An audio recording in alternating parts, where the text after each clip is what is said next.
voltamos a falar agora sobre o terremoto que atingiu a Turquia e a Síria nesta segunda-feira. Foi o mais forte desde 1939 e ainda são contabilizados os estragos. A operação de resgate a vítimas continua. Eduardo Frumento está no estúdio para a gente para trazer mais informações sobre essa tragédia. Boa tarde, Frumento. Boa tarde, Débora, e para o ouvinte da Band News FM. São 50 mil pessoas atuando aí entre profissionais de emergência e também voluntários que atuam neste momento apenas na Turquia nos trabalhos de resgate e de salvamento. 30 horas após, portanto, o terremoto, nós temos já uma outra contabilidade, uma contabilidade ainda maior de mortos. O número passa de 5.100. Os dados foram atualizados agora há pouco, numa entrevista coletiva que aconteceu em Istambul. O presidente da Turquia, o Recep Tayyip Erdogan, também acabou de anunciar a decretação de um estado de emergência nas 10 províncias mais afetadas por este terremoto. Um terremoto que ontem sacudiu o país ainda durante a madrugada, cerca de 4h17 da madrugada de segunda-feira, ainda à noite de domingo aqui no Brasil. Os trabalhos de resgate seguem, portanto, há áreas ainda isoladas no país, existe uma dificuldade de acesso em algumas áreas e a situação que é complicada na Turquia, com mais de 3.200 mortos, é ainda mais complicada na Síria. Por lá, os números ainda preliminares indicam que pelo menos 1.600 pessoas morreram. Importante destacar que nas áreas atingidas na Síria, a gente ainda tem conflitos armados. Por isso, a situação é ainda mais complicada, porque a ajuda humanitária demora a chegar. Hoje foram anunciados novos envios de ajuda humanitária. O governo americano prometeu o envio de mais profissionais para auxiliar no trabalho de busca e também deve fornecer água, medicamento e outros insumos para o atendimento imediato da população.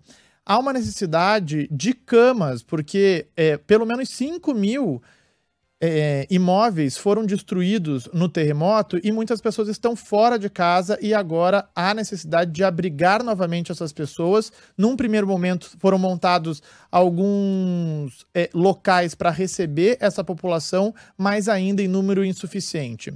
A gente está acompanhando a situação lá. O correspondente do Grupo Bandeirantes de Comunicação, o Felipe Killing, já está na Turquia, tenta agora chegar às áreas mais afetadas. A gente lembra que o trajeto de carro demora de 7 a 10 horas para essas áreas mais afetadas. Apenas hoje, mais de 15 réplicas do tremor já foram sentidas, ou seja, o terreno que já está complicado, fica ainda mais complicado esse trabalho de buscas, porque há uma instabilidade no terreno como um todo, construções que caíram e que podem ser afetadas por essas novas réplicas. A gente lembra ainda que o tremor foi sentido não só na Turquia, como na Síria, mas também no Iraque, no Chipre e em outros países ali da região, mas sem qualquer informe e comunicação de estragos nestes outros países.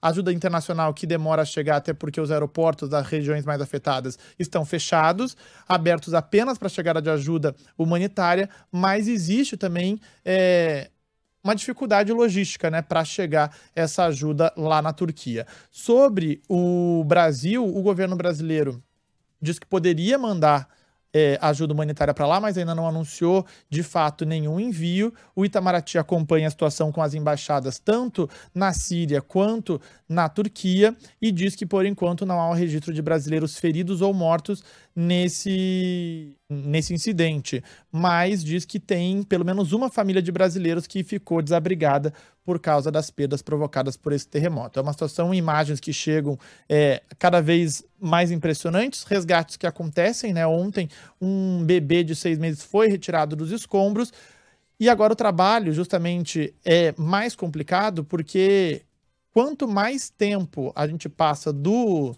epicentro mesmo, a gente vai diminuindo as chances de encontrar sobreviventes. Mas, enfim, a gente tem aí cerca de 50 mil pessoas trabalhando nestes trabalhos de busca e salvamento. E a gente, claro, vai acompanhando a situação e atualizando aqui para o ouvinte da Band News FM. O frio também prejudica bastante esses trabalhos, né? Temperaturas negativas, principalmente no período da noite, essa madrugada gelada, esses prédios destruídos que o Eduardo Frumento citou, tudo isso acaba dificultando ainda mais esse resgate na Turquia. Então é, de fato, uma luta contra o tempo. Tem pelo menos uma boa notícia, porque nevou, né, nos últimos dias, a neve para agora, o frio continua, mas é uma situação que pelo menos dá uma ajudada a você tentar reconstruir minimamente essas áreas para a chegada da ajuda que é tão importante nesse momento. Muito bem. Obrigado, Frumento.